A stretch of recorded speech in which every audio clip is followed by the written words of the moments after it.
Джон Сёрлдың айтуынша, қазіргі кез келген жасанды интеллект дәл осы Қытай бөлмесіндегі адам. ChatGPT сізге махаббат туралы керемет өлең жазып беруі мүмкін, бірақ ол махаббаттың не екенін сезбейді. Ол сөздердің мағынасын түсінбейді. Ол тек қай сөзден кейін қай сөздің тұру ықтималдығы жоғары екенін тамаша есептейтін математикалық статистика.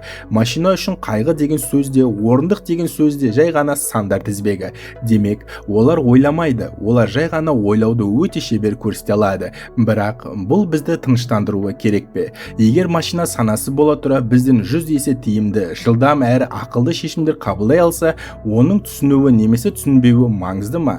Ол санасыз-ақ біздің жұмысымызды тартып алып, әлемдік экономиканы басқарып, тіпті ядролық қарудың түймесіне қол жеткізе алады. Бұл жерде нағыз қауіп машинаның жауыздыққа саналы түрде баруында емес, нағыз қауіп оның өз мақсатына жету жолында бізді жай ғана байқамай таптап өтіп кетуінде.